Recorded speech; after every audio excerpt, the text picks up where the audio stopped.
Hello दोस्तों, आपका बहुत बहुत स्वागत है आपके अपने चैनल एमपी ऑनलाइन स्टडी पर। जैसे कि आपको पता है आज का जो हमारा टॉपिक रहने वाला है वो एक महत्वपूर्ण वीडियो रहने वाली है जिसको हम मास्टर वीडियो कहते हैं। क्या कहते हैं? Master video. मास्टर वीडियो इसलिए क्योंकि इसके अंतर्गत जो है आज हम पर्यावरण से रिलेटेड संपूर्ण डिस्कशन करने वाले हैं। ये आपका पर्यावरण के लिए रिविजन क्लास के रूप में आप समझिए।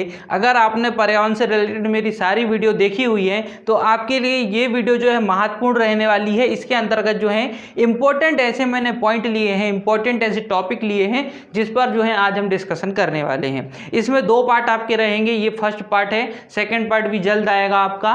फर्स्ट पार्ट में जो है हम हाफ इसको कवर कर लेंगे और सेकंड पार्ट में जो है हम हाफ कवर कर लेंगे। आपको बस इसमें एक बात ध्यानपूर्वक रखना है, सबसे महत्वपूर्ण बात जो इस वीडियो के रहने वाली है वो ये भी रहने वाली है कि बोर्ड में आप किसी चीज़ को देख नहीं सकते हैं।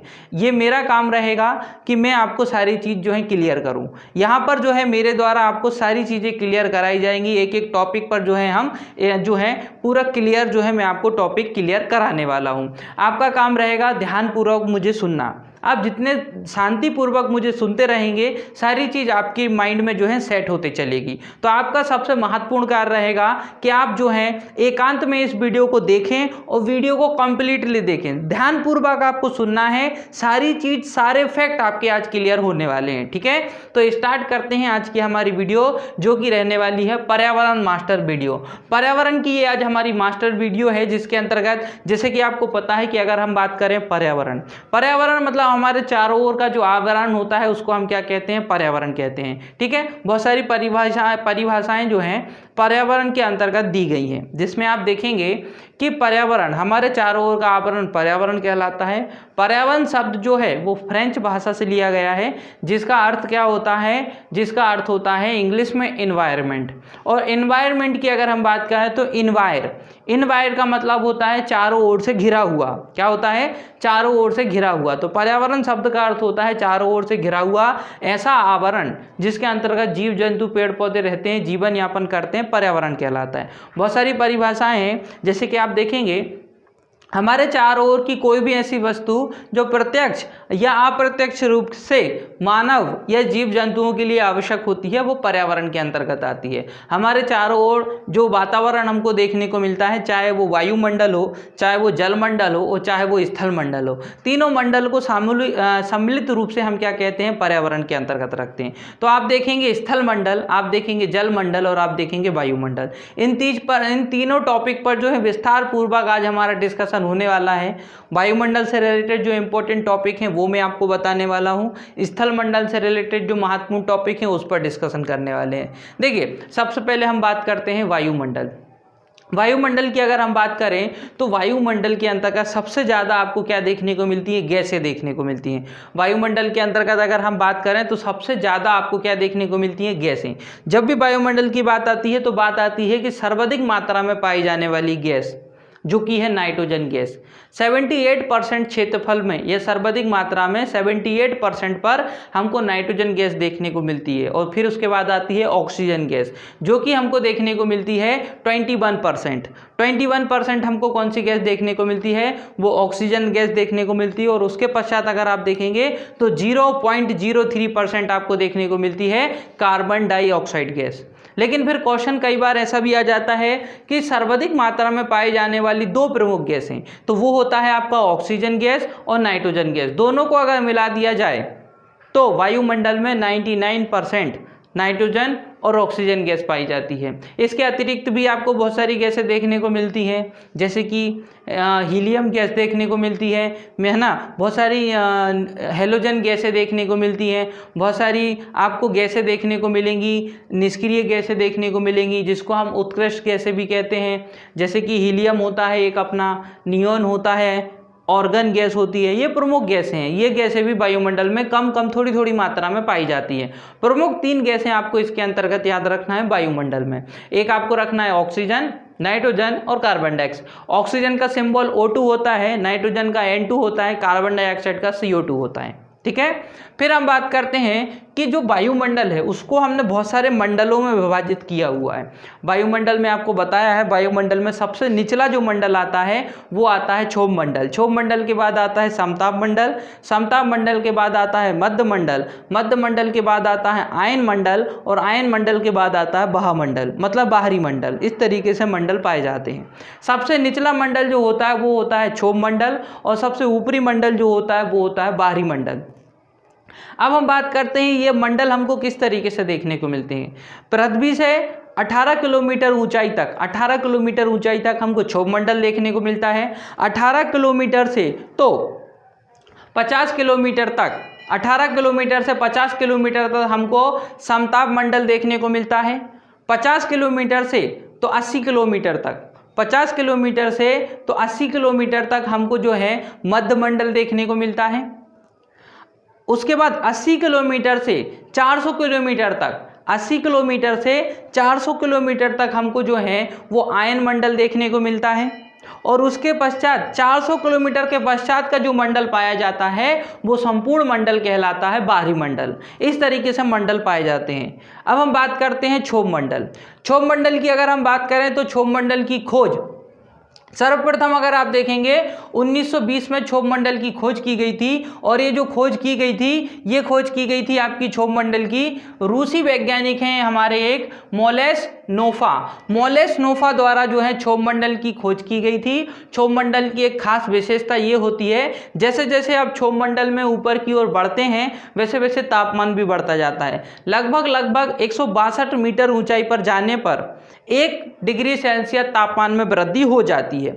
उसी तरीके से जितने प्रकार की घटनाएं हमको देखने को मिलती हैं, चाहे वर्षा का होना है, बादलों का बनना है, बादलों का फटना है, पर्वत पठार ग्लेशियर, ये सारी चीज़ें हमको क्षोभ मंडल के अंतर्गत देखने को मिलती है। क्योंकि सबसे निचला परत या सबसे निचला मंडल जो पाया जाता है वो क्षोभ मंडल पाया जाता है। फिर इसके पश्चात आता है हमारा कि क्षोभ मंडल और समताप मंडल, इनके मध्य में एक छोटी सी परत पाई जाती है जिसको क्षोभ सीमा कहते हैं, 2 किलोमीटर की। 17 किलोमीटर से लेकर तो 19 किलोमीटर के बीच में, 17 किलोमीटर से लेकर तो 19 किलोमीटर के बीच में एक छोटी सी मोटी परत पाई जाती है जिसको क्षोभ सीमा कहते हैं। ये आपको याद रखना है, जो कि क्षोभ मंडल को और समताप मंडल को अलग करती है। ठीक है। फिर उसके बाद अगर आप देखेंगे कि क्षोभ मंडल के बाद हमको देखने को मिलता है समताप मंडल। नाम से हमको पता चल रहा है समताप, यहाँ का तापमान किसी भी प्रकार से चेंज नहीं होता है, तापमान में किसी भी प्रकार का परिवर्तन नहीं होता है, इसलिए इसको समताप मंडल कहते हैं।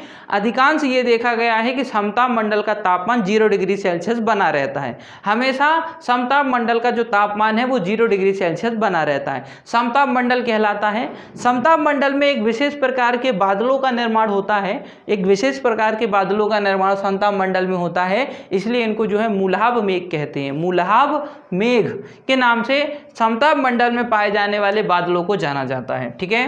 फिर बात करते हैं समताप मंडल की खोज जो की गई थी वो टीजरेंस डी बोट द्वारा की गई थी।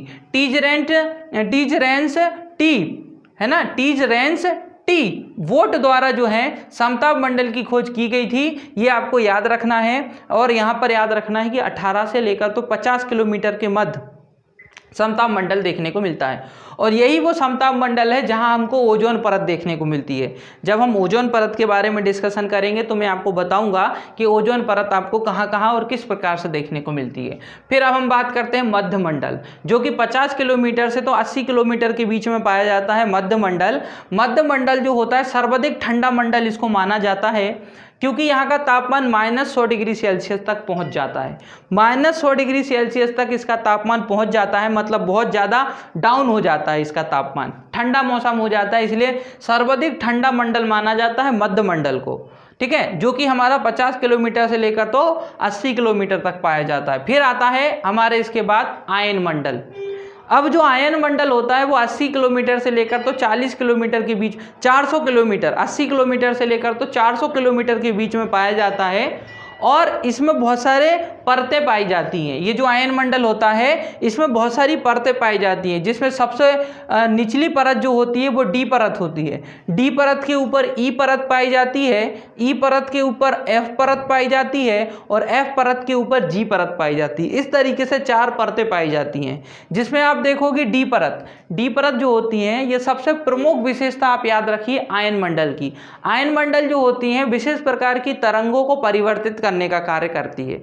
आयन मंडल का काम क्या होता है? आयन मंडल जो आने वाली तरंगे हैं उनको परिवर्तित करने का काम आयन मंडल में होता है। अब जैसे कि आयन मंडल में एक होती है डी परत। डी परत आपकी पाई जाती है 80 किलोमीटर से लेकर तो 96 किलोमीटर तक। 80 किलोमीटर से लेकर तो 96 किलोमीटर तक आपकी डी परत पाई जाती है। ये क्या करती है? ये लंबी तरंगों को परिवर्तित कर देती है। लंबी तरंगों को परिवर्तित करने का काम डी परत करती है। फिर डी परत के ऊपर पाई जाती है एफ परत। ये जो ई परत जो होती है वो 96 किलोमीटर से लेकर तो 114 किलोमीटर तक पाई जाती है। 96 किलोमीटर से लेकर तो 114 किलोमीटर तक पाई जाती है। और ये क्या करती है? ये मध्य तरंगों को, कौन सी तरंगों को? मध्य तरंगों को परिवर्तित कर देती है। ठीक है। फिर पाई जाती है एफ परत। ये जो एफ परत होती है ये 114 किलोमीटर से लेकर तो 360 किलोमीटर तक पाई जाती है। 360 किलोमीटर तक, 114 किलोमीटर से लेकर तो 360 किलोमीटर तक पाई जाती है, जिसको हम क्या कहते हैं? इसको हम कहते हैं एफ परत। ये जो एफ परत होती है ये क्या करती है? ये लघु तरंगों को परिवर्तित कर देती है। कौन सी तरंगों को? लघु तरंगों को परिवर्तित कर देती है। उसके पश्चात आप देखेंगे सबसे अंतिम जो होती है वो होती है जी परत। ये जो जी परत होती है ये 360 किलोमीटर से तो 400 किलोमीटर तक पाई जाती है। 360 किलोमीटर से तो 400 किलोमीटर की जो परत होती है उसको हम जो है जी परत कहते हैं। और ये क्या करती है? रेडियो तरंगों को परिवर्तित कर देती है। सबसे महत्वपूर्ण होती है ये, रेडियो तरंगों को परिवर्तित कर देती है। ठीक है। फिर उसके बाद आता है बाह्यमंडल, सबसे बाहरी मंडल, जो कि 400 किलोमीटर के बाद पाया जाता है, उसको हम बाह्यमंडल कहते हैं। ये जो बाहरी मंडल होता है, बाह्यमंडल जो होता है, इसकी अगर हम बात करें, इसको चुंबकीय मंडल भी कहते हैं और इसमें हाइड्रोजन और हीलियम की सर्वाधिक मात्रा पाई जाती है। ठीक है। फिर हम बात करते हैं, अब हमारा नया टॉपिक है ओजोन परत, जो कि समताप मंडल में पाई जाती है। ओजोन परत की अगर हम बात करें तो ओजोन शब्द जो लिया गया है वो ओशियन शब्द से लिया गया है। ओशियन से ही ओजोन बना है। और ये जो ओशियन शब्द है ये एक यूनानी शब्द है ना। एक ये कौन सा शब्द है? यूनानी शब्द है। यूनानी शब्द से लिया गया है आपका ओजोन। और ओजोन परत की अगर हम बात करें तो ओजोन का जो अर्थ होता है वो होता है सूंघना। ओजोन का जो अर्थ होता है वो होता है सूंघना। इसकी खोज, ओजोन परत की खोज जो है क्रिश्चियन फ्रेडरिक स्कोनबिन द्वारा जो है की गई थी। इसकी खोज 1840 में। ठीक है। ओजोन परत की खोज क्रिश्चियन फ्रेडरिक स्कोनबिन द्वारा 1840 में की गई थी। और ओजोन परत को हम पृथ्वी का रक्षा कवच और पृथ्वी की छत इसके नाम से जानते हैं। पृथ्वी की छत या फिर पृथ्वी का रक्षा कवच किसको कहते हैं? ओजोन परत को कहते हैं। फिर इसके पश्चात आता है हमारे पास कि ओजोन परत को हानि पहुंचाने वाली बहुत सारी गैसें हैं जो ओजोन परत को हानि पहुंचाती हैं। तो ऐसी कौन कौन सी गैसें हैं? देखो, जैसे कि क्लोरीन कारक आते हैं, सल्फेट कारक आते हैं, नाइट्रोजन कारक आते हैं, क्लोरोफ्लोरोकार्बन आता है, CFC सबसे महत्वपूर्ण होता है ये क्लोरोफ्लोरोकार्बन। फिर होता है CCl4 होता है ना, कार्बन टेट्राक्लोराइड। ठीक है। बहुत सारे हेलोजन भी होते हैं, बहुत सारी मिथाइल ब्रोमाइड भी होती हैं। ये ऐसी प्रमुख गैसें हैं जो लगातार किसको प्रभावित करती हैं? जो लगातार ओजोन परत को नष्ट करती हैं, जिसमें मिथाइल ब्रोमाइड भी एक महत्वपूर्ण गैस हो जाती है। तो मिथाइल ब्रोमाइड हो गए, नाइट्रोजन कारक हो गया, CFC हो गया, CCl4 हो गया, ये सारी प्रमुख गैसें हैं। हाइड्रोक्लोरोकार्बन हो गया, ये सारी महत्वपूर्ण गैसें हैं जो ओजोन परत को नष्ट पहुंचाती हैं, नष्ट करती हैं उसको। ठीक है। सबसे महत्वपूर्ण याद रखना है CFC। ठीक है। और इसके बाद आप देखेंगे ओजोन परत का जो क्वथनांक होता है वो होता है -119 डिग्री सेल्सियस। क्वथनांक -119 डिग्री सेल्सियस। और इसका जो गलनांक होता है वो होता है -192.5 डिग्री सेल्सियस। -192.5 डिग्री सेल्सियस इसका क्या होता है? गलनांक होता है ओजोन परत का। अब हम बात करते हैं कि इसके अंतर्गत बहुत सारे समझौते किए गए। समझौते मतलब एक तरीके की मीटिंग है ना। ओजोन परत में जो क्षति हो रही है, ओजोन परत जो लगातार नष्ट हो रही है, उसको रोकने के लिए बहुत सारे सम्मेलन किए गए। तो एक हुआ था आपका सम्मेलन जिसको कहते हैं वियना सम्मेलन। वियना सम्मेलन मतलब वियना एक राजधानी है। किसकी राजधानी है? ऑस्ट्रिया की। ऑस्ट्रिया एक देश है, ऑस्ट्रेलिया अलग देश है और ऑस्ट्रिया अलग देश है। तो यहाँ ऑस्ट्रिया की बात हो रही है। ऑस्ट्रिया एक देश है। ऑस्ट्रिया देश में अगर हम बात करें तो ऑस्ट्रिया देश की राजधानी है वियना, जहाँ पर एक सम्मेलन किया गया था और इस सम्मेलन का नाम हुआ था वियना सम्मेलन। इस वियना सम्मेलन में ये जो सम्मेलन हुआ था ये 1985 में हुआ था और ये ओजोन परत को या ओजोन परत में जो क्षति हो रही है उसको रोकने के लिए किया गया था। फिर इसके बाद आप देखेंगे एक हुआ था मॉन्ट्रियल समझौता। मॉन्ट्रियल समझौता जो हुआ था वो 1987 में हुआ था। डेट आपको याद रखनी है। मॉन्ट्रियल समझौता 16 सितंबर 1987 को किया गया था। 16 सितंबर 1987 में मॉन्ट्रियल समझौता हुआ था। इसमें 35 देशों द्वारा भाग लिया गया था। और सबसे महत्वपूर्ण बात है UNDP, United Nation Development Programme, United National Development Programme, United Nation Development Programme, इसके द्वारा भी इसमें भाग लिया गया था। किसमें? मॉन्ट्रियल समझौते में। और इसमें बहुत सारे निर्णय लिए गए थे। चूँकि ये जो मॉन्ट्रियल समझौता है 16 सितंबर को हुआ था, इसलिए 16 सितंबर को ओजोन दिवस के रूप में मनाया जाता है। कौन से दिवस में? ओजोन दिवस के रूप में मनाया जाता है। ठीक है। फिर हम बात करते हैं 1 जनवरी 1989 को। 1 जनवरी 1989, देखो निर्णय क्या क्या लिए गए वो समझिए आप थोड़ा सा कि इसमें क्या क्या निर्णय लिए गए। सबसे पहला निर्णय लिया गया कि सबसे पहले तो ये निर्णय लिया गया कि 1 जनवरी 1989 तक, 1 जनवरी 1989 तक क्या हो जाना चाहिए? 1 जनवरी 1989 तक ये लागू कर दी गई थी। ये जो योजना है मॉन्ट्रियल समझौता है 1 जनवरी 1989 को लागू की गई थी। इसमें जो जो समझौते हुए थे वो पूरे देश को अपनाने पड़े थे। ठीक है। उसके बाद आप देखेंगे सीएफसी के उत्पादन में प्रतिबंध लगाया गया था 1986 में। ठीक है। 1986 में जो है सीएफसी के उत्पादन में कमी लाना है, ऐसा भी बोला गया था। ठीक है। 1993 में सीएफसी का उत्पादन 20% तक कम हो जाना चाहिए। सभी देशों को ये आदेश दिए गए थे कि 1993 तक, 1993 तक आपके देश द्वारा जितना भी सीएफसी का उत्पादन किया जा रहा है उसका 20% आपको कटौती करनी है। ठीक है। ये निर्णय लिया गया। और जितने भी रासायन आपको द्वारा 1998 तक, 1998 समय दिया गया था कि 1998 तक आपके द्वारा जितने भी रासायनिक पदार्थ उत्पादित किए जा रहे हैं, जितने भी रासायनिक पदार्थ उत्सर्जित किए जा रहे हैं, उनमें से 50% की कटौती आपको करनी होगी। ये जो है इस समझौते में निर्णय लिए गए थे। सभी देशों के लिए लागू किया गया था कि आपको जो है 50% जितने भी रासायनिक पदार्थ हैं उनका 50% की कटौती करनी है आपको। कब? 1998 तक। ठीक है। फिर इसमें बहुत सारे संशोधन भी हुए। इंपॉर्टेंट 2 संशोधन मैं आपको बता देता हूँ। ये जो मॉन्ट्रियल समझौता हुआ था इसमें थोड़ा सा संशोधन हुआ था। एक लंदन संशोधन हुआ था 1919 में और एक हुआ था कोपेनहेगन संशोधन, ये 1994 में हुआ था। ठीक है। 1990 में लंदन संशोधन हुआ था और 1994 में हुआ था कोपेनहेगन संशोधन। 2 संशोधन याद रखना। ठीक है। भारत द्वारा भी बहुत सारे निर्णय लिए गए। भारत द्वारा कौन कौन से निर्णय लिए गए वो समझिए। देखिए मॉन्ट्रियल समझौता तो 1987 को हुआ था, लेकिन भारत ने 1992 में मॉन्ट्रियल समझौते पर हस्ताक्षर किए थे। भारत ने बाद में हस्ताक्षर किए थे। समझौता तो पहले हो चुका था। भारत ने 1992 में मॉन्ट्रियल समझौते में हस्ताक्षर किए थे। भारत ने यह निर्णय लिया था कि हमारे द्वारा 20 ऐसे रासायनिक पदार्थ उत्सर्जित किए जाते हैं जिसमें से हम 13 को पूर्ण रूप से बंद कर देंगे, केवल 7 ही पदार्थ को उत्सर्जन करेंगे। मतलब भारत द्वारा ये निर्णय लिया गया। ठीक है। फिर भारत द्वारा और बहुत सारे निर्णय लिए गए, वो भी मैं आपको बता देता हूँ। जैसे कि ओजोन नष्टकार पर्यावरण निगम की स्थापना 1998 में भारत सरकार द्वारा की गई थी। ओजोन नष्टकार पर्यावरण निगम की स्थापना 1998 में भारत सरकार द्वारा की गई। भारत ने यह निर्णय लिया कि एरोसोल का उत्पादन 1 जनवरी 2008 के बाद हम पूर्ण रूप से बंद कर देंगे। भारत ने यह भी निर्णय लिया कि हैलोजन पदार्थों का उत्पादन 1 जनवरी 2001 के बाद हम पूर्ण रूप से बंद कर देंगे।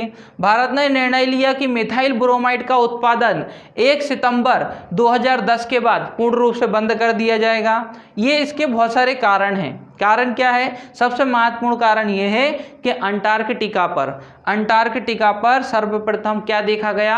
ओजोन परत में जो क्षति पाई जा रही है, ओजोन परत पतली होती जा रही है, उसमें क्षति जो देखी गई है वो इसके कारण ही ये सारी चीज़ें हुई थी।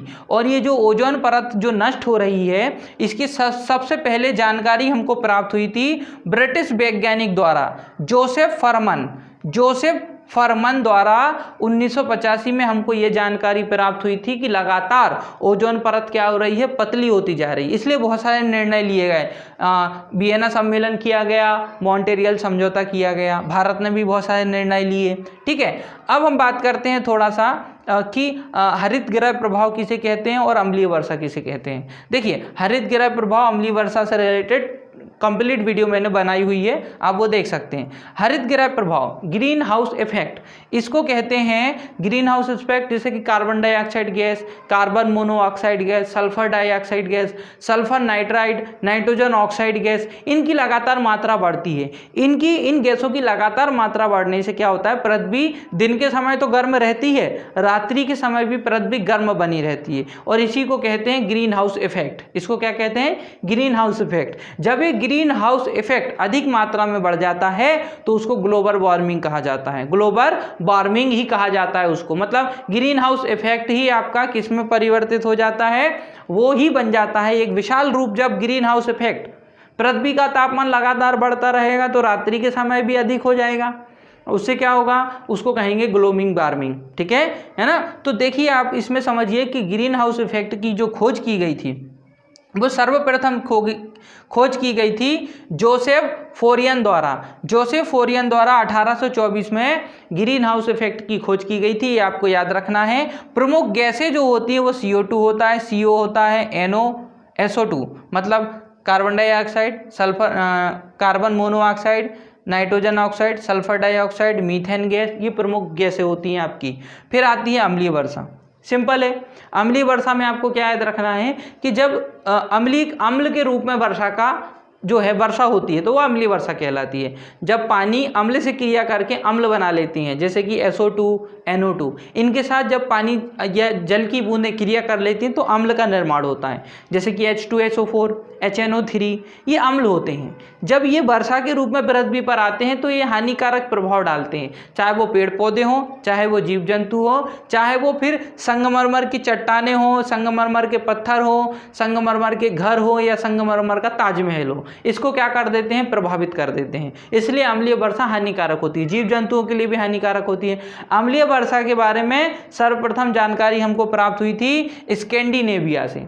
स्कैंडिनेविया एक देश है, यहाँ के तालाब में सर्वप्रथम अम्लीय वर्षा हुई थी, जिसके कारण वहाँ जितनी भी मछली उपस्थित थी वो मृत अवस्था में पाई गई थी। और सबसे पहले ये जानकारी प्राप्त हुई थी कि अम्लीय वर्षा पाई जाती है। अम्लीय वर्षा होने से जीव जंतुओं पर जो है हानिकारक प्रभाव पड़ता है। सर्वप्रथम जानकारी प्राप्त हुई थी स्कैंडिनेविया। ठीक है, और ये जानकारी प्राप्त हुई थी हमको 1972 में।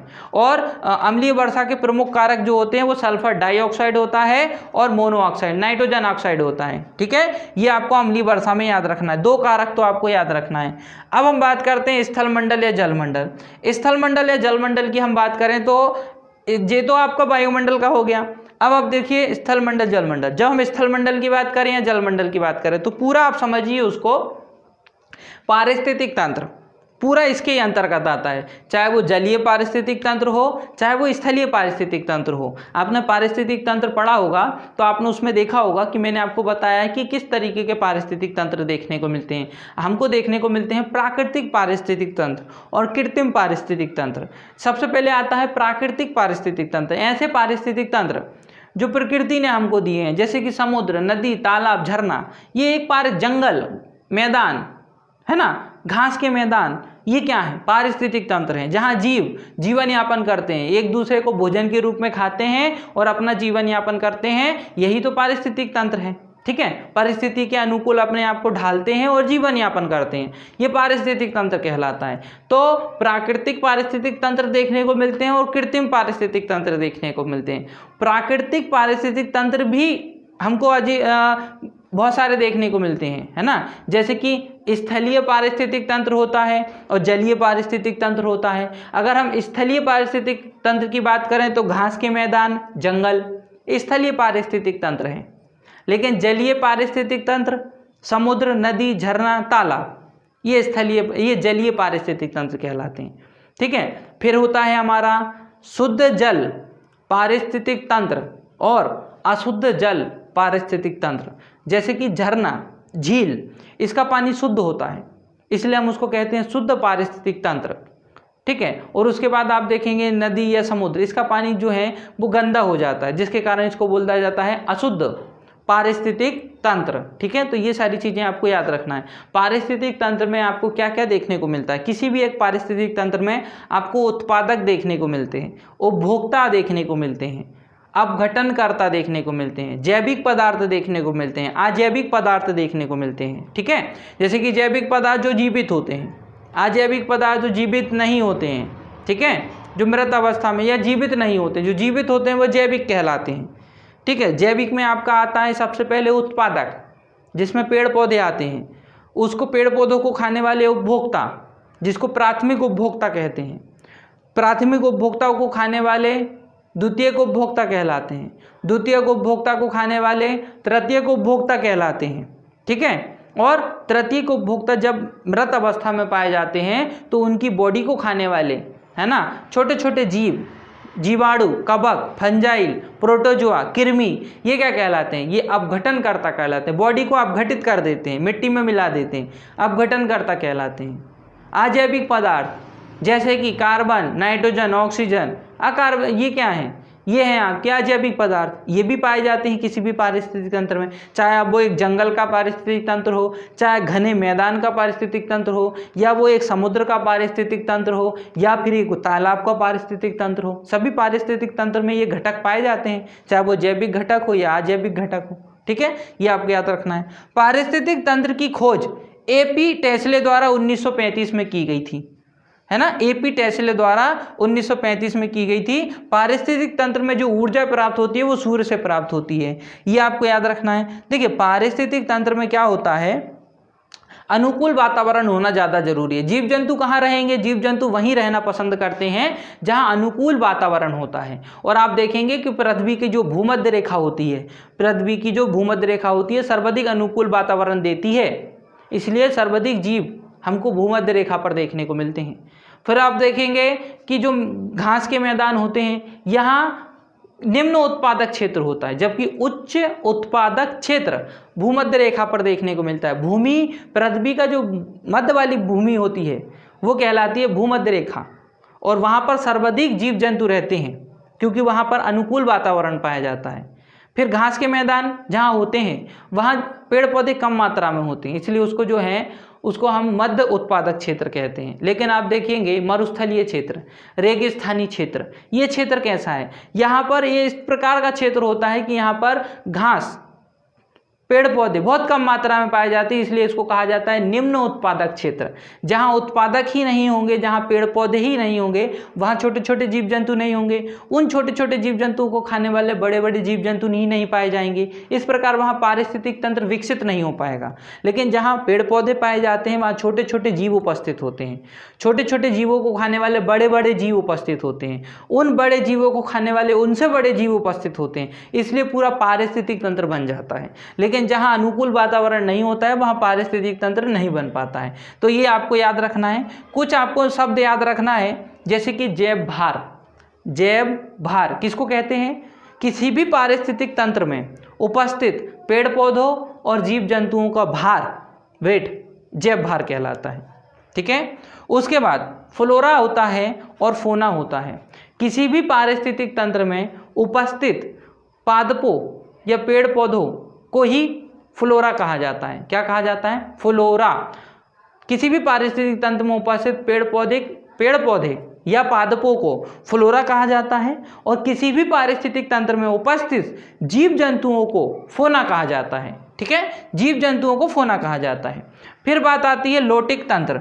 लोटिक तंत्र हम किसको कहते हैं? लोटिक तंत्र हम उसको कहते हैं जहाँ पर शुद्ध पारिस्थितिक तंत्र पाया जाता है। पानी गंदा नहीं होना चाहिए। जैसे कि आप देखेंगे झील, झरना, यहाँ पर कौन सा पारिस्थितिक तंत्र होता है? यहाँ शुद्ध पारिस्थितिक तंत्र होता है, जिसको हम लोटिक तंत्र कहते हैं। ठीक है, ये कुछ शब्द थे जो आपको याद रखना है। अब हम बात करते हैं ऊर्जा का स्थानांतरण। आपको पता होगा कि छोटे जीव को बड़े जीव भोजन के रूप में ग्रहण करते हैं। हम पेड़ पौधे से फल फूल को भोजन के रूप में ग्रहण करते हैं, लेकिन हम केवल उस फल से उसकी कुल ऊर्जा का केवल और केवल 10% ही प्राप्त कर पाते हैं। बाकी का 90% जो है ऊर्जा वो नेचर में मिक्स हो जाती है, नेचर में मिल जाती है।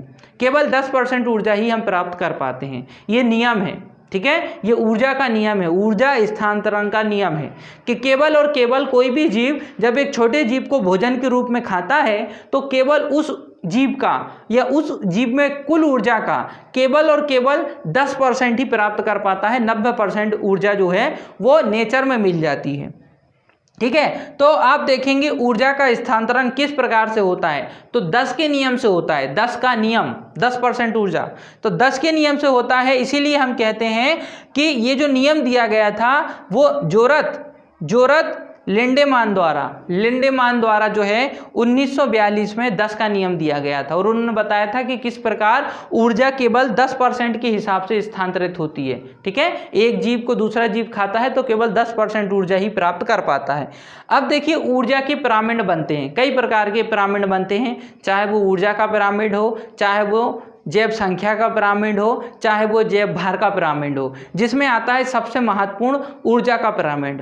देखिए अभी मैं आपको बता चुका हूं कि ऊर्जा जो होती है वो किस प्रकार से कम होती चली जाती है, 10%, 10%, 10%, 10%, इस तरीके से ऊर्जा कम होती चली जाती है। इसलिए ऊर्जा का पिरामिड हमेशा कैसा बनता है, वो ऊर्जा का पिरामिड हमेशा सीधा बनता है, सदैव सीधा बनता है। ऊर्जा का पिरामिड हमेशा, पिरामिड इसी तरीके से पाया जाता है, ऊर्जा का पिरामिड हमेशा सीधा पाया जाता है।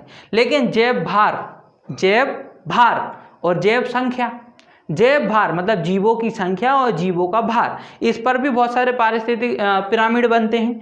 तो आप सबसे पहले देखेंगे आप जैव भार, है ना, तो इस प्रकार के जो पिरामिड होते हैं उसमें आप सबसे पहला जो पिरामिड देखेंगे वो देखेंगे जैव संख्या का पिरामिड। जैव संख्या का पिरामिड जो होता है, जैसे कि तालाब और खेत का पिरामिड हमेशा कैसा बनता है, सीधा। जब आप जैव भार में देखेंगे या जैव संख्या का पिरामिड अगर आप तालाब में देखते हैं या खेत में देखते हैं तो इसका पिरामिड सदैव कैसा बनेगा, सीधा। लेकिन अगर आप वृक्ष का देखेंगे पिरामिड तो वृक्ष का पिरामिड कैसा बनेगा, उल्टा। कब, जैव संख्या देखेंगे जब आप। लेकिन जब आप जैव भार देखेंगे, तो जैव भार की स्थिति में आप देखेंगे कि जब जैव भार का तंत्र आप देखेंगे या फिर जैव भार का पिरामिड जब आप देखेंगे तो उस समय वृक्ष का पिरामिड सीधा बनता है, तालाब और खेत का पिरामिड उल्टा बनता है। मतलब दोनों में विपरीत हो जाता है, दोनों में विपरीत होता है। जब आप जैव संख्या का पिरामिड देखेंगे तो उस समय तालाब और खेत का पिरामिड सीधा बनता है, वृक्ष का पिरामिड उल्टा बनता है। लेकिन आप जब जैव भार की बात करेंगे, जीवों के भार की बात करेंगे, उस समय वृक्ष का पिरामिड सीधा बनता है, लेकिन तालाब और खेत का पिरामिड उल्टा बनता है। सारी चीज़ डिटेल में मैंने वीडियो में आपको बताई हुई है। अब हम बात करते हैं भूकंप से रिलेटेड कुछ महत्वपूर्ण चीज़ें हैं जो मैं आपको बताता हूँ। भू मतलब भूमि, कंप मतलब कंपन। जब भूमि के अंदर कोई कंपन उत्पन्न होता है उसको भूकंप कहते हैं। भूकंप शब्द जो है वो शब्द की अगर हम बात करें तो भूमि के अंदर उत्पन्न होने वाला कंपन भूकंप कहलाता है। और वहीं अगर हम बात करें जब समुद्र के अंदर भूकंप आता है तो हम उसको सुनामी कहते हैं।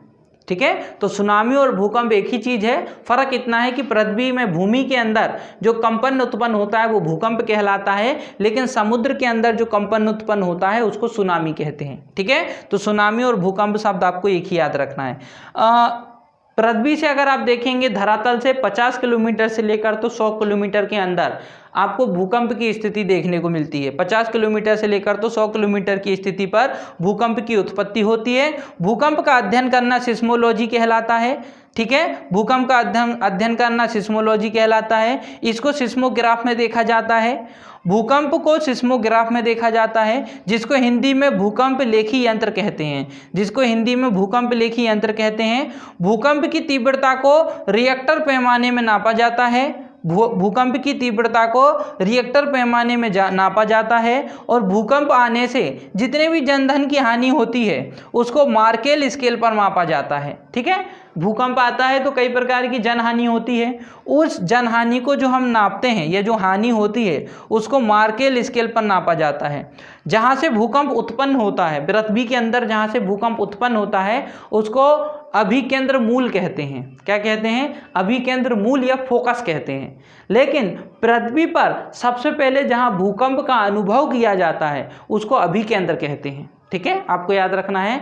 भूकंप पर या पृथ्वी पर भूकंप, देखो पृथ्वी के अंदर भूकंप की उत्पत्ति होती है। जब भूकंप का अनुभव पृथ्वी पर सबसे पहले जिस भी क्षेत्र में होता है उसको कहते हैं अभिकेंद्र।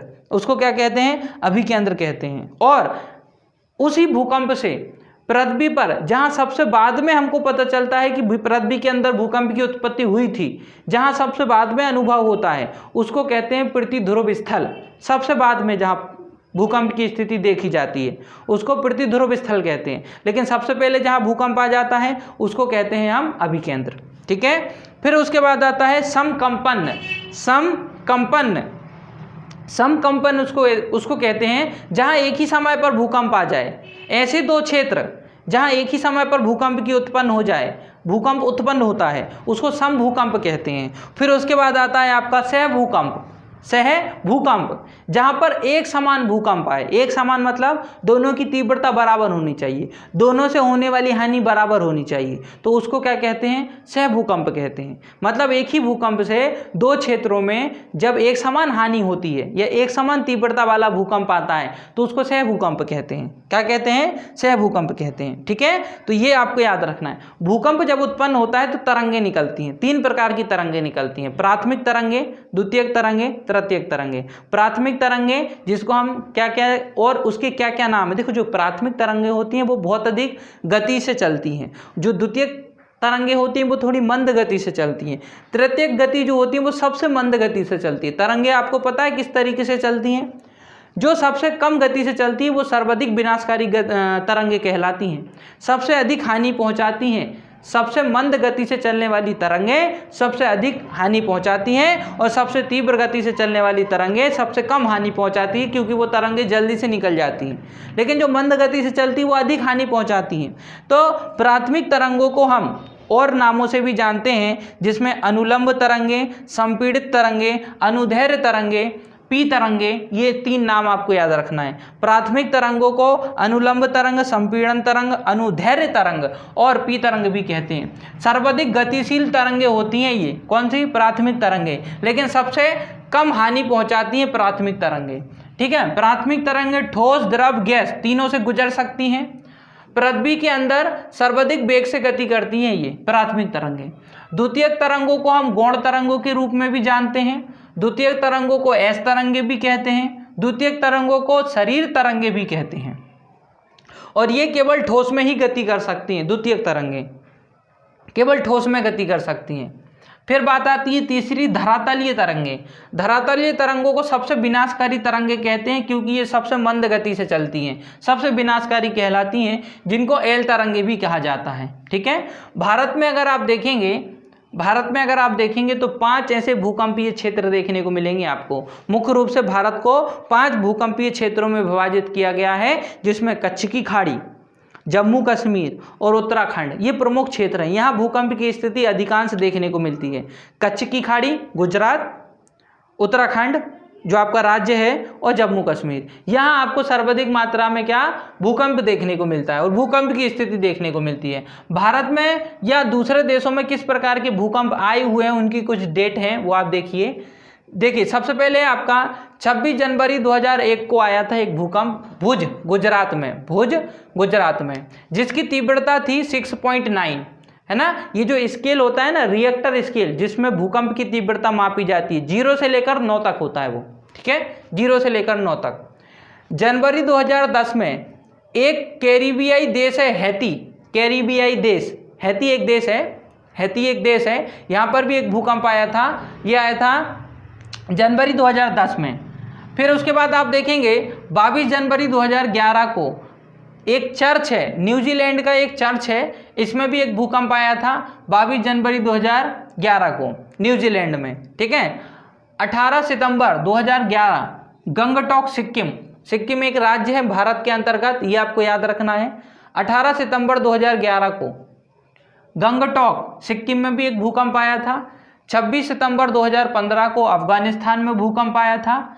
11 मार्च 2011 को जापान में भी भूकंप आया था। ये जो जापान में आने वाला भूकंप था, ये बहुत विनाशकारी भूकंप था। जापान में तो आते रहते हैं, क्योंकि जापान का जो क्षेत्र है वो भूकंपीय क्षेत्र है, वो प्रशांत महासागर से लगा हुआ क्षेत्र है, वहाँ भूकंप की स्थिति अधिकांश देखने को मिलती है, ठीक है। और ये जो 11 मार्च 2011 को जो जापान में भूकंप आया था, यहाँ पे जापान का एक द्वीप है जिसको बोला जाता है होशु द्वीप, होशु द्वीप, इसको जो है 8 फीट तक हिला दिया था इसने, मतलब एक द्वीप को हिला दिया था इसने 8 फीट तक, मतलब कितना विनाशकारी होगा आप समझ सकते हैं।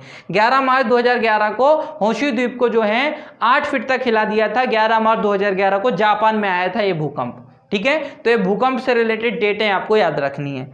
फिर हम बात करते हैं बाढ़ और सूखा। बाढ़ और सूखा दोनों एक दूसरे से संबंध रखते हैं। जब पानी या बारिश अधिक मात्रा में हो जाती है तो वो बाढ़ की स्थिति कहलाती है, और जब वर्षा अपेक्षा से कम मात्रा में होती है तो वहाँ सूखे की स्थिति देखने को मिलती है। तो बाढ़ की स्थिति अधिक मात्रा में वर्षा हो जाती है तब देखते हैं, और सूखे की स्थिति कम मात्रा में बारिश होती है तब देखते हैं। भारत में अगर आप देखेंगे तो लगभग भारत में 400 करोड़ हेक्टेयर क्षेत्रफल जो है बाढ़ से प्रभावित रहता है। मतलब भारत के अंदर आपको 4 करोड़ क्षेत्रफल, 4 करोड़ क्षेत्रफल भारत में प्रभावित रहता है बाढ़ से। मतलब 4 करोड़ हेक्टेयर क्षेत्र भारत में हर साल बाढ़ से प्रभावित क्षेत्र माना जाता है। और भारत में अगर आप देखेंगे तो 90%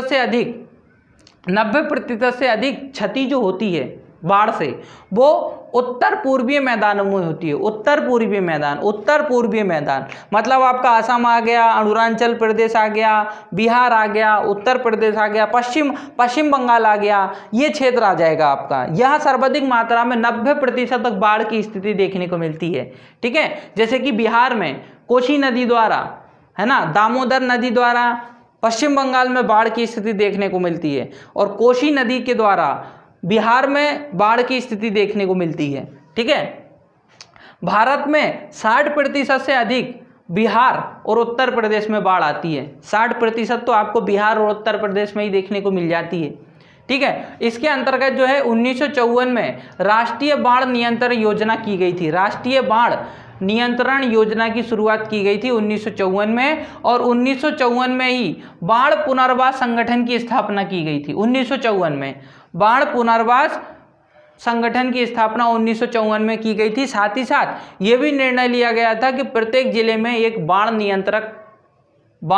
नियंत्रण कक्ष होना चाहिए प्रत्येक जिले में, ठीक है। अब बात करते हैं सूखा। सूखा हम किसको कहते हैं? जिस भी क्षेत्र में 10 सेंटीमीटर से कम बारिश हो, 10 सेंटीमीटर से कम बारिश होती है, वो कौन सी स्थिति कहलाती है? सूखे की स्थिति कहलाती है, ठीक है। अब सूखे की स्थिति में आप देखेंगे तो भारत में लगभग 30% क्षेत्रफल ऐसा है भारत में जो हर साल जो है सूखे की स्थिति देखता है, और उसको सूखे का सामना करना पड़ता है, और इससे लगभग 5 करोड़ लोग प्रभावित होते हैं। हर साल लगभग 5 करोड़ लोग इससे प्रभावित हो जाते हैं। भारत में अगर आप सूखे की स्थिति देखेंगे तो आपको कहाँ देखने को मिलेगा? एक आपको गुजरात और राजस्थान का जो पश्चिमी क्षेत्र है, गुजरात और राजस्थान का जो पश्चिमी क्षेत्र है वहाँ आपको सूखे की स्थिति देखने को मिलेगी। फिर गुजरात का, उसको प्राथमिक क्षेत्र कहते हैं क्योंकि वहाँ सर्वाधिक सूखे की स्थिति, नदी बहुत कम मात्रा में है, वहाँ पर बारिश भी, मानसून भी बहुत कम पहुँचता है, जिसके कारण बारिश बहुत कम होती है, सूखे की स्थिति देखते हैं वहाँ पर। गुजरात और राजस्थान का जो पूर्वीय क्षेत्र है, गुजरात का और राजस्थान का जो पूर्वीय क्षेत्र है, हरियाणा वाला क्षेत्र है, पंजाब वाला क्षेत्र है, उत्तर प्रदेश का थोड़ा सा मैदानी क्षेत्र है, ठीक है। थोड़ा सा हम मध्य प्रदेश, कर्नाटक, केरल, तमिलनाडु, इनके जो पर्वतीय क्षेत्र हैं जहाँ बारिश बहुत कम होती है, निचला क्षेत्र है जहाँ बारिश बहुत कम होती है, यहाँ पर जो है सूखे की स्थिति देखने को मिलती है। ठीक है, तो ये प्रमुख क्षेत्र आपको याद रखना है। अब हम बात करते हैं कि भारत में आपको 3 प्रकार के अकाल देखने को मिलते हैं, जैसे कि प्राथमिक अकाल होता है, द्वितीयक अकाल होता है और तृतीयक अकाल होता है। किस तरीके के अकाल होते हैं? जब बारिश कम मात्रा में हो या उतनी मात्रा में ना हो जितनी मात्रा में पानी की आवश्यकता होती है, उतनी बारिश ना हो तो उसको कहते हैं प्रथम अकाल, है ना। और द्वितीयक अकाल किसको कहते हैं? जब बारिश इतनी कम मात्रा में हो जाए कि पानी भी पर्याप्त मात्रा में ना हो और चारा, पशुओं के लिए चारा भी पर्याप्त मात्रा में ना हो, तो उसको द्वितीयक अकाल कहते हैं। फिर हम बात करते हैं तृतीयक अकाल। जब बारिश इतनी कम मात्रा में हो कि पानी भी पर्याप्त मात्रा में ना हो, चारा भी पर्याप्त मात्रा में ना हो और खाने के लिए अनाज भी पर्याप्त मात्रा में ना हो, तो उसको बोलते हैं तृतीयक अकाल, जिसको त्रिक अकाल भी कहते हैं। भारत में अभी तक त्रिक अकाल की स्थिति देखने को नहीं मिली है, क्योंकि भारत कृषि प्रधान देश है। कृषि प्रधान देश है। भारत में अधिकांश जनसंख्या लगभग 54 से 54% जनसंख्या कृषि से जुड़ी हुई है। भारत कृषि प्रधान देश है। भारत में भरपूर मात्रा में अनाज होता है। ठीक है, तो आपको ये स्थिति बाकी दूसरे देशों में देखने को मिलती है, परंतु भारत में सूखे की स्थिति देखने को मिल जाती है। कई बार सूखे की स्थिति भारत को सूखे की स्थिति से सामना करना पड़ता है। ठीक है, तो ये आपको 3 स्थिति याद रखना है। प्राथमिक अकाल, जब पानी पर्याप्त मात्रा में ना हो। द्वितीयक अकाल, जब पानी और चारा पर्याप्त मात्रा में ना हो। और तृतीयक अकाल, जब पानी, चारा और अनाज पर्याप्त मात्रा में ना हो। अब हम बात करते हैं जीव जंतु। जीव जंतुओं को किस प्रकार से वर्गीकृत कर सकते हैं, थोड़ी सी इसकी जानकारी ले लीजिए आप। जीव जंतु, देखिए जीव जंतु में होता है स्थलचर, धरती पर चरने वाले जीव स्थलचर कहलाते हैं। जलचर, जल में रहने वाले जीव जलचर कहलाते हैं। नभचर, हवा में रहने वाले उड़ने वाले जीव क्या कहलाते हैं? उड़ने वाले जीव क्या कहलाते हैं? नभचर कहलाते हैं। और उभयचर, स्थलमंडल और जलमंडल दोनों में रहने वाले उभयचर कहलाते हैं। ठीक है, उसके बाद आता है आपके कशेरुकी और आकशेरुकी। कशेरुकी जीव और आकशेरुकी जीव। कशेरुकी जीव उनको कहते हैं जिनके अंदर रीढ़ की हड्डी पाई जाती है, जैसे कि मनुष्य में रीढ़ की हड्डी पाई जाती है, इसलिए उसको क्या कहते हैं? कशेरुकी जीव कहते हैं। उसी तरीके से आप देखेंगे कुछ जीव ऐसे पाए जाते हैं जिसमें रीढ़ की हड्डी नहीं होती है, रीढ़ की हड्डी नहीं पाई जाती है, बोन मैरो नहीं पाई जाती है, इसलिए उनको कहते हैं अकशेरुकीय जीव। तो कशेरुकी जीव होते हैं। कशेरुकी जीव में देखिए सबसे पहले आता है मत्स्य मतलब मछलियाँ। उभयचर जो जल में भी रहते हैं और स्थल में भी रहते हैं, उभयचर वो कशेरुकी में आते हैं, मतलब उनमें रीढ़ की हड्डी पाई जाती है। फिर देखेंगे सरीसृप मतलब रेंगने वाले जीव जंतु। जो रेंगने वाले जीव जंतु होते हैं उनमें भी रीढ़ की हड्डी पाई जाती है। फिर आप देखेंगे पक्षी में भी रीढ़ की हड्डी पाई जाती है। स्तनधानी में भी रीढ़ की हड्डी पाई जाती है। लेकिन अकशेरुकी जिसमें रीढ़ की हड्डी नहीं पाई जाती है, कौन कौन से हैं समझिए। अकशेरुकी मतलब जिसमें रीढ़ की हड्डी नहीं पाई जाती है, जैसे कि कृमि, तितलियाँ, पिलभाल, केकड़े, ये ऐसे जीव जंतु होते हैं जिनमें रीढ़ की हड्डी नहीं पाई जाती है। ठीक है, तो ये आपको याद रखना है। जीव जंतुओं का वर्गीकरण एक महत्वपूर्ण पुस्तक है, उसमें जीव जंतुओं का वर्गीकरण किया गया है, जिसको जंतु जगत का आधुनिक वर्गीकरण कहते हैं। जंतु जगत का आधुनिक वर्गीकरण किसके द्वारा किया गया है? तो जंतु जगत का आधुनिक वर्गीकरण किया गया है कोलेरस लीनियस द्वारा जो है जंतु जगत का आधुनिक वर्गीकरण किया गया है। ठीक है, बहुत सारे जगत हमको देखने को मिलते हैं। जंतु जगत अलग होता है, पादप अलग होता है। जीव जंतु जगत में आता है, पेड़ पौधे पादप जगत में आते हैं। तो वहीं अगर हम बात करें मीजोजोइक युग, सरीसृप का युग कहलाता है। मीजोजोइक युग, बहुत सारे युग आते हैं ना, उसमें आप देखेंगे एक युग आपको देखने को मिलेगा। जीव जंतुओं में एक युग चलता था, उसको कहते थे मीजोजोइक युग। और ये जो मीजोजोइक युग था इसको कहते थे सरीसृपों का युग। सरीसृप सर्वाधिक मात्रा में रेंगने वाले जीव जंतु पाए जाते थे, इसके लिए उसको कहते थे सरीसृप। फिर आप देखेंगे बहुत सारी आपको यहाँ पर इंपॉर्टेंट पॉइंट हैं, जैसे कि बगुला और भैंस में सहजीविता पाई जाती है, क्योंकि बगुला क्या करता है, भैंस की पीठ पे बैठा रहता है और उसके छोटे छोटे जीवों को खाता रहता है, इसलिए इन दोनों के बीच में सहजीविता पाई जाती है। मधुमक्खी जो होती है वो कॉलोनी बना के रहती है, परंतु केकड़ा जो होता है वो कॉलोनी बना के नहीं रहता है, विशेष रूप से याद रखना है। स्पाइरोगायरा एक कोशिकीय जीव है, हम बहुकोशिकीय जीव हैं। स्पाइरोगायरा एक कोशिकीय जीव है, अमीबा एक कोशिकीय जीव है। ये आपको ऐसे पॉइंट याद रखना है। स्पाइरोगायरा एक कोशिकीय जीव है। वहीं अगर हम बात करें मनुष्य की, तो मनुष्य बहुकोशिकीय जीव है, बहुत सारी कोशिकाओं से मिलकर हमारा शरीर बना है। फिर हम बात करते हैं अमीबा। अमीबा एक कोशिकीय जीव है। अब जीव जंतुओं से संबंधित एक पुस्तक लिखी गई थी, जो पुस्तक लिखी गई थी चार्ल्स डार्विन द्वारा। चार्ल्स डार्विन द्वारा 1859 में एक पुस्तक लिखी गई थी, उस पुस्तक का नाम है all the origin of species. All the origin of species पुस्तक का नाम याद रखना है, चार्ल्स डार्विन द्वारा लिखी गई थी 1859 में। इसको मील का पत्थर कहते हैं, इसके द्वारा बहुत सारी चीज़ें इन्होंने बताई है इस पुस्तक के अंदर। और जंतु जगत का वर्गीकरण भी किया गया है, किस प्रकार से हम जंतुओं को वर्गीकृत करेंगे, है ना। इसमें इनको बहुत अच्छे तरीके से इन्होंने इसमें वर्गीकृत किया है। अब छोटे छोटे पॉइंट आप याद रखिए, जैसे कि भैंस के दूध में गाय के दूध से अधिक वसा पाया जाता है, और बकरी को गरीब की गाय कहते हैं। भैंस का जो दूध होता है, भैंस के दूध में गाय के दूध से अधिक वसा पाया जाता है, फैट पाया जाता है। और वहीं हम बात करें, बकरी को गरीब की गाय कहते हैं, है ना, बकरी को गरीब की गाय कहा जाता है। ठीक है, ये तो हो गए आपके जीव जंतुओं का थोड़ा सा वर्गीकरण मैंने ले लिया था। अब हम बात करते हैं वन्य जीव संरक्षण।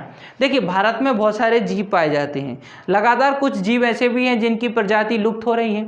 इनकी प्रजातियों को संरक्षित रखने के लिए, कुछ प्रजातियों को सुरक्षा देने के लिए ही वन्य जीव संरक्षण प्रारंभ किया गया। वन्य जीव संरक्षण के अंतर्गत कई ऐसे क्षेत्र हैं जिसको नेशनल पार्क, राष्ट्रीय उद्यान, अभ्यारण्य, संरक्षित क्षेत्र, आरक्षित क्षेत्र घोषित कर देते हैं, ताकि वहाँ पर जो जीव जंतु उपस्थित हैं उनका कोई शिकार ना करे, वहाँ पे जितने भी पेड़ पौधे हैं उनको कोई हानि ना पहुँचाएं। तो इसके अंतर्गत भारत में आपको बहुत सारे आरक्षित क्षेत्र देखने को मिलेंगे, भारत में बहुत सारे आपको नेशनल पार्क देखने को मिलेंगे, जिसमें अगर हम देखें 8 ऐसे नेशनल पार्क या 8 ऐसे प्रमुख मैंने वन्य जीव संरक्षित क्षेत्र लिए हैं जिसको यूनेस्को के द्वारा विश्व विरासत धरोहर की सूची में शामिल किया गया। विश्व विरासत धरोहर की सूची मतलब, जैसे कि आप देखेंगे 8 यहाँ पर प्रमुख मैंने क्या लिए हुए हैं, 8 प्रमुख ऐसे क्षेत्र हैं, जैसे कि कंचनजंगा है, Kanchenjunga national park, great Himalaya, पश्चिमी घाट, काजीरंगा नेशनल पार्क, मानस नेशनल पार्क, है ना, फूलों की घाटी, सुंदरबन डेल्टा, केवला देव, ये प्रमुख ऐसे नेशनल पार्क हैं जिनको विश्व विरासत मतलब विश्व की संपत्ति है, इसको हानि नहीं पहुंचाना है, विश्व विरासत धरोहर सूची में शामिल कर दिया गया। ये क्षेत्र महत्वपूर्ण है, यहाँ पर उपस्थित जीव जंतुओं पेड़ पौधों को हानि नहीं पहुंचा सकते आप, है ना, इसकी देखरेख करना महत्वपूर्ण हो जाता है। ठीक है, तो आप देखेंगे भारत में 8 विश्व विरासत स्थल हैं, जिसमें सबसे पहले आता है सिक्किम। सिक्किम में आता है कंचनजंगा। कंचनजंगा आपको सिक्किम में देखने को मिलता है। 17 जुलाई 2016 को इसको विश्व विरासत धरोहर की सूची में शामिल किया गया है, और ये एक ऐसा धरोहर है या एक ऐसा वन्य जीव संरक्षित क्षेत्र है जो मिश्रित विश्व विरासत स्थल के स्थान पर इसको रखा गया है। एकमात्र ऐसा आपको नेशनल पार्क देखने को मिलेगा। 1977 में इसको स्थापित किया गया था। इसमें आपको एक विशेष ग्लेशियर देखने को मिलेगा। जो आपका कंचनजंगा नेशनल पार्क है, इसमें एक आपको विशेष प्रकार का क्या देखने को मिलेगा, विशेष प्रकार का आपको देखने को मिलेगा इसमें एक ग्लेशियर, जिसका नाम है जेमू ग्लेशियर। तो ये जेमू ग्लेशियर आपको नाम याद रखना है, जो आपको कंचनजंगा नेशनल पार्क में देखने को मिलता है। दूसरा आता है ग्रेट हिमालय। ग्रेट हिमालय हिमाचल प्रदेश में देखने को मिलता है। 2014 को इसको किस में शामिल किया गया था, विश्व विरासत धरोहर की सूची में इसको शामिल किया गया था। विश्व विरासत सूची में इसको शामिल किया गया था 2014 में। आप देखेंगे जैसे आपको इसमें देखने को मिलेगा। इसके बाद आता है पश्चिमी घाट। पश्चिमी घाट कर्नाटक, केरल, तमिलनाडु, गोवा, ये पूरा जो क्षेत्र है ये आपका पश्चिमी घाट कहलाता है। यहाँ पर गोवा, महाराष्ट्र और ये कर्नाटक वाला जो क्षेत्र कहलाता है ना, पश्चिमी घाट कहलाता है। पश्चिमी घाट को भी विश्व विरासत की सूची में शामिल किया गया था 2012 में। ठीक है। और ये अहमदाबाद से केरल की यात्रा जब आप करोगे तो अहमदाबाद से केरल तक जब आप जाओगे तो आपको एक सुरंग देखने को मिलेगी। वो सुरंग जो बनाई गई है वो पश्चिमी घाट को काट के ही बनाई गई है और ये पूरी सुरंग आपको अहमदाबाद से केरल तक देखने को मिलेगी। ये पूरी घाट आपकी पश्चिमी घाट के अंतर्गत वो सुरंग बनाई गई है, ये आपको याद रखना है, ठीक है। फिर आता है Kaziranga national park. Kaziranga national park आपको असम में देखने को मिलता है। काजीरंगा नेशनल पार्क की बहुत सारी विशेषताएं हैं, ध्यान से सुनना है आपको। 1900 में इसको जो है संरक्षित क्षेत्र बनाया गया था, 1908 में आरक्षित क्षेत्र बनाया गया था, 1916 में गेम सेंचुरी बनाया गया था, 1950 में वन्यजीव अभ्यारण्य बनाया गया था, 1 फरवरी 1947 में इसको नेशनल पार्क बनाया गया था, 1995 में विश्व विरासत सूची में इसको शामिल किया गया था। तो 1995 में विश्व विरासत सूची में शामिल किया गया था काजीरंगा नेशनल पार्क को आपको याद रखना है। फिर हम बात करते हैं इसके बाद आता है देवी आपकी नंदा देवी या फूलों की घाटी। नंदा देवी या फूलों की घाटी ये आपका उत्तराखंड में आता है और इसको 1982 में फूलों की घाटी को जो उत्तराखंड में आता है इसको 1982 में नेशनल पार्क में इसको नेशनल पार्क बनाया गया था। 1982 में नेशनल पार्क बनाया गया था और 1988 में विश्व विरासत की सूची में इसको शामिल किया गया था, ठीक है, फूलों की घाटी। फिर बात करते हैं सुंदरबन डेल्टा। आपने देखा होगा सुंदरबन डेल्टा पश्चिम में आपको कहाँ देखने को मिलता है, पूर्व में आपको पश्चिम बंगाल में देखने को मिलता है। पश्चिम बंगाल में सुंदरबन डेल्टा देखने को मिलता है। सुंदरबन डेल्टा की सबसे बड़ी विशेषता ये होती है मैग्रोन वन पाए जाते हैं और साथ ही साथ बाघ भी पाए जाते हैं। मैग्रोन वन और बाघ पाए जाते हैं और ये जो होता है ना कुल भारत के कुल मैग्रोन वन का 34% तो आपको सुंदरबन डेल्टा में ही देखने को मिल जाता है। कुल आपको कुल जो देखने को मिल रहा है ना उसका कुल का केवल और केवल कुल जितने मैग्रोन वन पाए जाते हैं उनका 34% वन मैग्रोन वन महत्वपूर्ण वन होते हैं, ये आपको सुंदरबन डेल्टा में देखने को मिलते हैं। सुंदरबन डेल्टा पश्चिम बंगाल में है और मैग्रोन वन पाए जाते हैं, बाघ भी यहाँ पर पाए जाते हैं। भारत के 34% मैग्रोन वन इसी क्षेत्र में देखने को मिलते हैं, ठीक है। फिर आता है आपका केवला देव। केवला देव आपका राजस्थान में आता है। 1956 में इसको अभ्यारण्य बनाया गया था, ठीक है। 1956 में केवला देव नेशनल पार्क को अभ्यारण्य बनाया गया था और 1981 को इसको नेशनल पार्क बनाया गया था, ठीक है। 1981 को इसको नेशनल पार्क बनाया गया था और 1985 को इसको विश्व विरासत की सूची में शामिल किया गया था। 1985 में विश्व विरासत की सूची में इसको शामिल किया गया था। बहुत सारे जीव यहाँ उपस्थित हैं, बहुत सारे पेड़ पौधे यहाँ उपस्थित हैं जिनको संरक्षित दिया जाता है, जिसको सुरक्षित रखा जाता है। अब हम बात करते हैं पौधों के बारे में। थोड़े से पौधे किस प्रकार से वर्गीकृत कर सकते हैं हम उसके बारे में डिस्कस करते हैं। सबसे पहले बात करते हैं पेड़ पौधे। इनको हम ब्रायोफाइटा, थैलोफाइटा और ट्रैकियोफाइटा में विभाजित करते हैं। थैलोफाइटा वो पौधे होते हैं जिनको हम पत्ती, तना, जड़ में विभाजित नहीं कर सकते, वो कहलाते हैं थैले के रूप में पाए जाते हैं, इसलिए थैलोफाइटा कहलाते हैं, ठीक है। फिर आते हैं हम के ब्रायोफाइटा। ये जो ब्रायोफाइटा होते हैं इसकी एक सबसे बड़ी विशेषता होती है कि इनमें संवर्धन ऊतक नहीं पाया जाता है। और ये संवर्धन ऊतक क्या होता है, संवर्धन ऊतक मतलब जाइलम फ्लोएम नहीं पाया जाता है। जाइलम फ्लोएम के द्वारा तो जल, खनिज पदार्थ पौधे में मिट्टी से ये खनिज पदार्थ जाइलम फ्लोएम के माध्यम से ही कहाँ पहुँचते हैं, पत्तियों तक पहुँचते हैं। तो जाइलम फ्लोएम नहीं पाया जाता है। जाइलम फ्लोएम को संवहन ऊतक कहते हैं और ये संवहन ऊतक किसमें नहीं पाया जाता है, ब्रायोफाइटा में। लेकिन जो ट्रैकियोफाइटा होता है, ट्रैकियोफाइटा में संवर्धन ऊतक पाया जाता है, मतलब जाइलम फ्लोएम पाया जाता है, ठीक है। अब ये जो ट्रैकियोफाइटा होता है, ट्रैकियोफाइटा भी हम 3 प्रकार से वर्गीकृत करते हैं। ट्रैकियोफाइटा जो होता है वो होता है आपका टेरिडोफाइटा, अनावृतबीजी, है ना, अनावृतबीजी और आवृतबीजी, है ना, अनावृतबीजी और आवृतबीजी। अब ये टेरिडोफाइटा तो ठीक है, आवृतबीजी और अनावृतबीजी क्या कहलाता है, देखिए जिसमें बीज उपस्थित होता है, फल के अंदर बीज उपस्थित होता है। ऐसे पेड़ पौधे जिनके फल के अंदर बीज उपस्थित होता है, वो क्या कहलाता है, आवृतबीजी। लेकिन जिसमें बीज उपस्थित नहीं होता है, फल के अंदर बीज नहीं पाया जाता है, उसको बोलते हैं अनावृतबीजी, क्या कहते हैं उसको, अनावृत बीजी। फिर आता है आपका बीज। बीज भी आपके दो तरीके के होते हैं, एक बीज पत्री और दुई बीज पत्री। ऐसे पेड़ पौधे जिनके बीज दो भागों में बट जाते हैं आसानी से, जैसे कि चना। चना जो होता है वो आसानी से दो भागों में बट जाता है, उसको कहते हैं द्विबीजपत्री, और उसका पौधा भी द्विबीजपत्री कहलाएगा। ठीक है, लेकिन एक बीजपत्री जिसका जो बीज होता है वो आसानी से दो भागों में नहीं बटता है, वो क्या कहलाता है, वो कहलाता है एक बीजपत्री। उसके बीज केवल एक ही होता है, एक बीजपत्री। ठीक है, फिर अब हम बात करते हैं थैलोफाइटा। थैलोफाइटा मैं आपको बता चुका हूँ, थैलोफाइटा किसको कहेंगे, जिसको हम जड़, पत्ती, तना इन तीनों में विभाजित नहीं कर सकते, वो थैलोफाइटा कहलाते हैं। थैलोफाइटा में एक आता है शैवाल।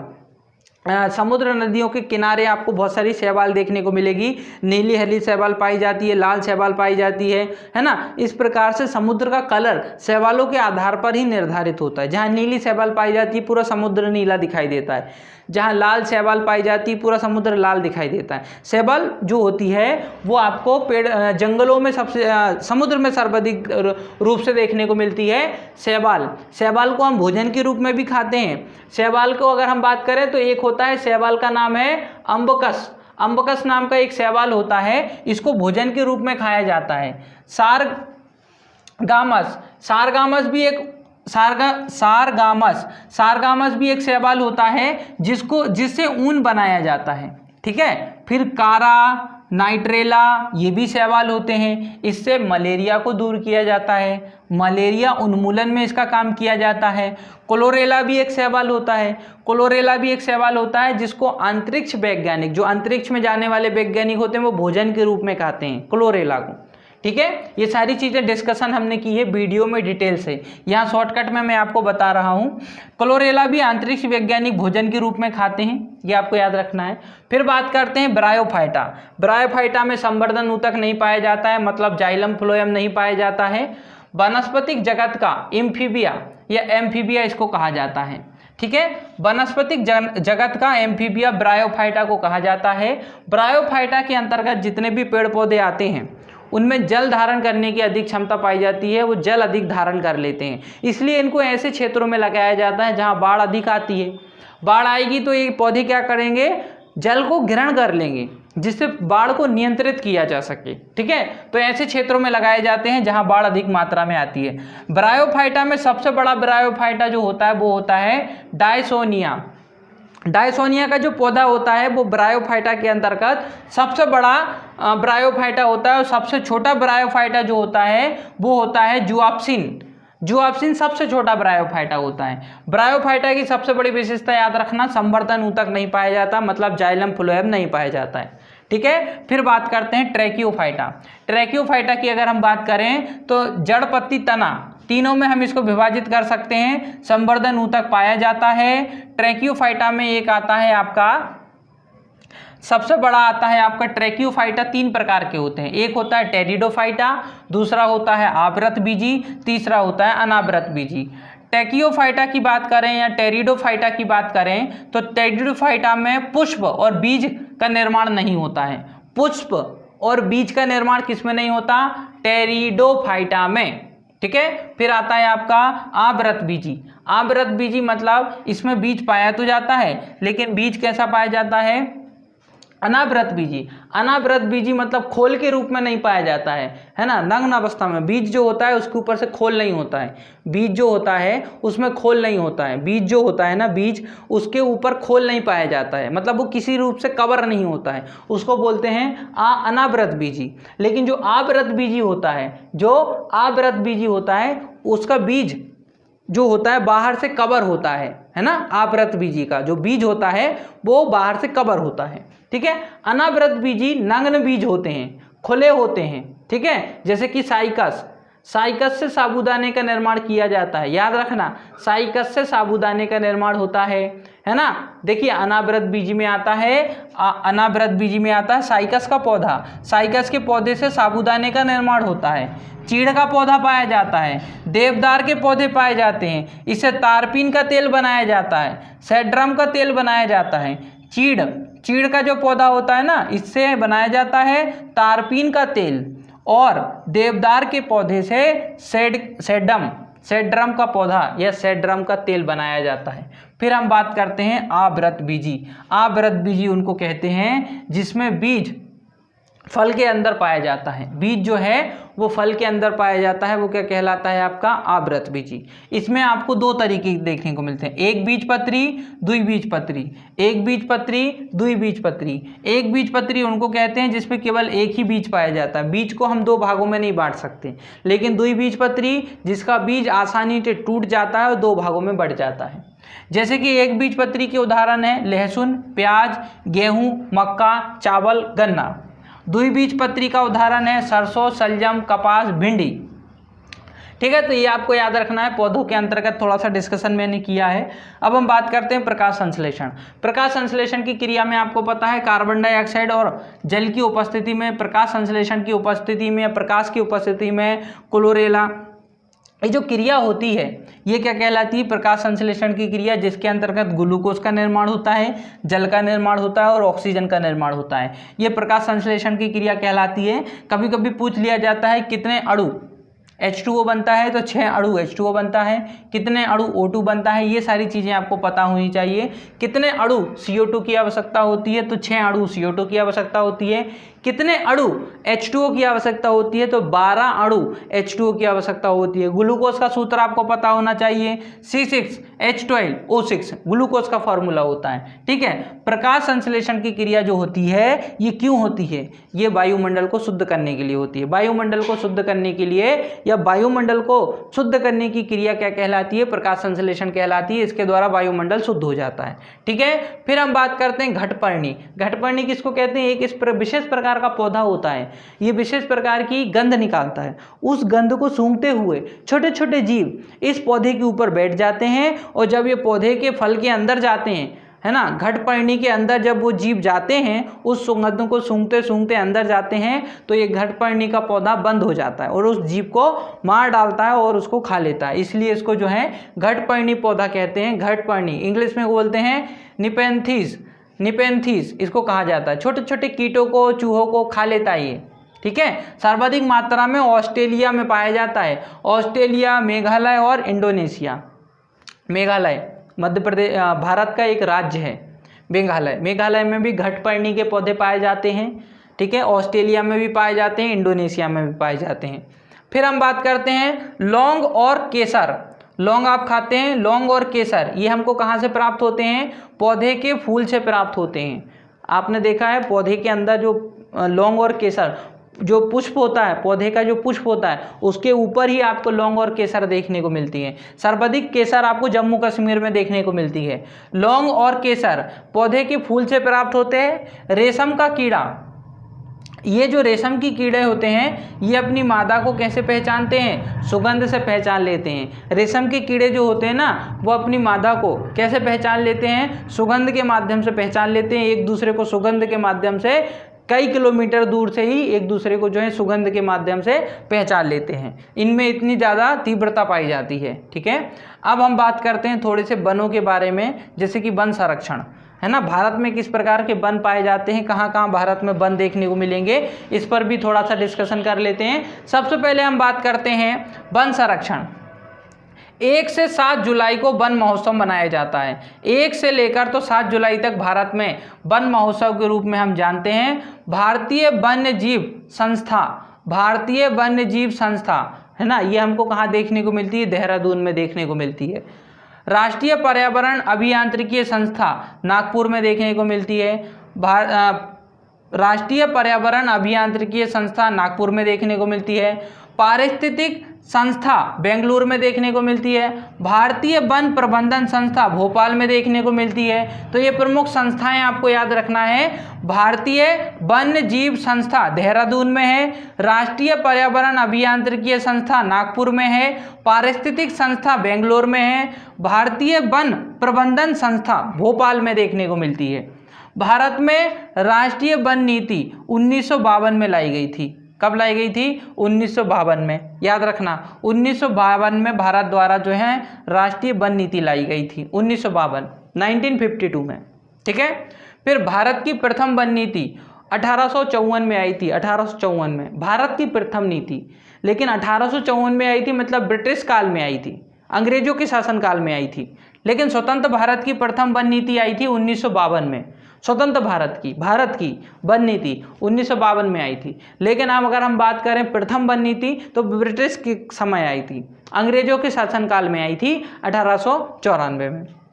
ठीक है, संशोधित नीति भी लाई गई थी भारत द्वारा, जो वन नीति बनाई गई थी उसमें संशोधन भी किया गया था, और ये जो संशोधन किया गया था 1898 में किया गया था, 1988 में किया गया था, 1898 में, है ना, 88 में।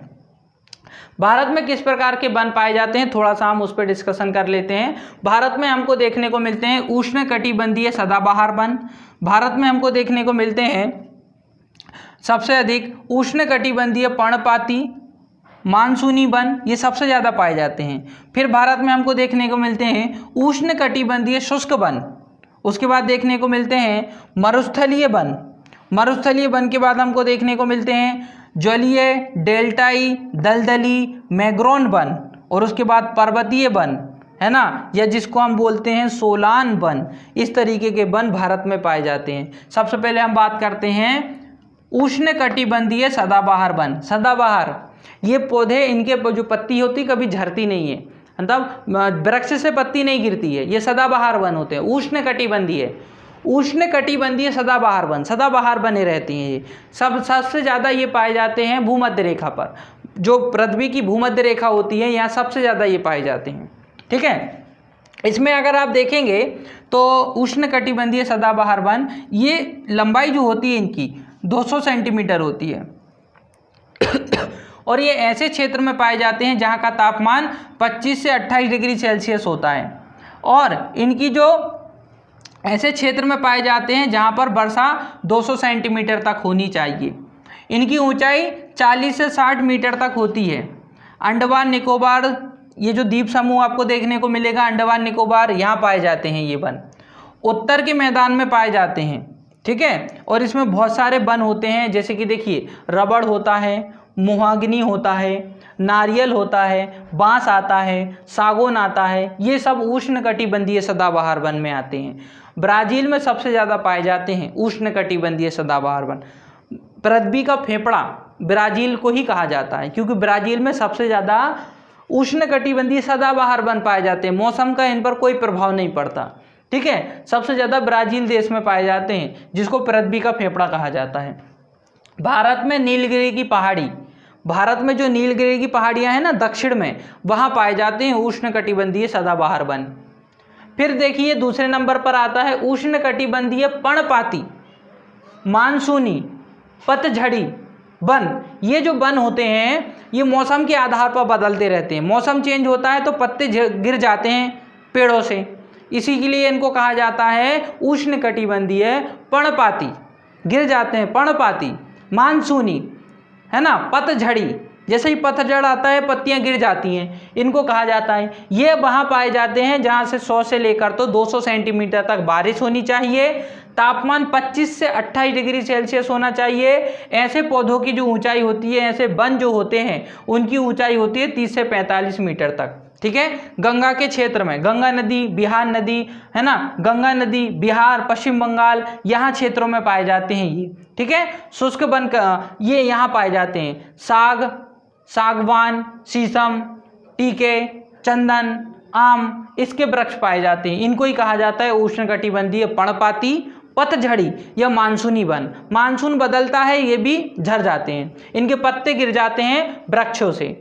ठीक है, इसमें सबसे ज़्यादा गंगा के क्षेत्र में, गंगा नदी, बिहार, पश्चिम बंगाल, है ना, इसमें पाए जाते हैं, यहाँ पाए जाते हैं। साल वृक्ष इसके अंतर्गत आता है, सागवान आता है, शीशम का पौधा आता है, चंदन, कर्नाटक में सबसे ज़्यादा चंदन के वृक्ष पाए जाते हैं, आम के पौधे भी इसी के अंतर्गत आते हैं। फिर आता है आपका उष्णकटिबंधीय शुष्क वन। शुष्क वन ऐसे क्षेत्र में पाए जाते हैं जहां 50 से 100 सेंटीमीटर तक बारिश होनी चाहिए, तापमान 25 से 35 डिग्री सेल्सियस होने चाहिए, और इनकी जो ऊंचाई होती है वो 6 से 9 मीटर तक होती है। पंजाब, हरियाणा, पूर्वीय गुजरात, पूर्वीय राजस्थान, यहाँ पाए जाते हैं ये वन। शीशम, आम, बहुआ, कीकर, ये प्रमुख इसके उष्णकटिबंधीय शुष्क वन। शुष्क क्षेत्र, पानी बहुत कम होता है इसलिए उनको कहते हैं शुष्क वन, ऐसे क्षेत्रों में पाए जाते हैं। फिर हम बात करते हैं मरुस्थलीय वन, मरुस्थलीय वाले रेगिस्तान वाले क्षेत्र में पाए जाते हैं मरुस्थलीय वन। मरुस्थलीय वन 50 सेंटीमीटर से कम बारिश वाले क्षेत्र में होते हैं। 30 से 35 डिग्री से तापमान कितना होना चाहिए? 30 से 35 डिग्री सेल्सियस तक तापमान होना चाहिए। पंजाब, हरियाणा, पश्चिम बंगाल, गुजरात, राजस्थान यहाँ पर पाए जाते हैं। पश्चिमी क्षेत्र, गुजरात का पश्चिमी क्षेत्र, राजस्थान का पश्चिमी क्षेत्र, यहाँ पाए जाते हैं आपके मरुस्थलीय क्षेत्र। राजस्थान वाले क्षेत्र, गुजरात वाले क्षेत्र में ही मरुस्थलीय क्षेत्र पाए जाएंगे, क्योंकि पूरा मरुस्थलीय क्षेत्र होता है वहाँ पर। ठीक है, अब हम बात करते हैं, इसमें आता है आपका पलाश, नागफनी, खेजड़ी, कैक्टस, ये प्रमुख वन आते हैं। ठीक है, ये प्रमुख वन इसमें आते हैं, प्रमुख पौधे। फिर होता है आपका डेल्टाई, जलीय, डेल्टाई, दलदली, मैग्रोन वन। दलदली वन से समझ जाइए, जहाँ पानी अधिक मात्रा में होता है वहाँ दलदली पौधे पाए जाते हैं, और सबसे ज़्यादा पाए जाते हैं डेल्टाई क्षेत्रों में, जैसे कि सुंदरबन डेल्टा, वहाँ पर पानी भी है, पर्याप्त मात्रा में है, वहाँ पाए जाते हैं आपके दलदलीय वन। ठीक है, तो ज्वारीय, डेल्टाई, दलदलीय, मैग्रोन वन पाए जाते हैं गंगा नदी, दामोदर नदी, ब्रह्मपुत्र नदी, इन नदी के किनारे पर पाए जाते हैं।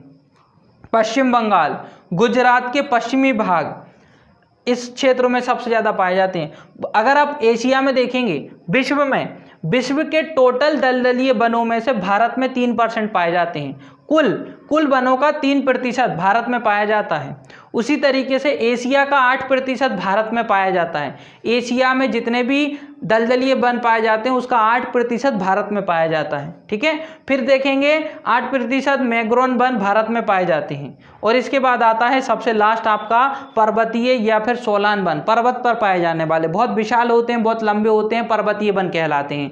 ये जो पर्वतीय वन होते हैं, जिनको हम सोलान वन भी कहते हैं, ये सबसे ज़्यादा पाए जाते हैं हिमाचल प्रदेश।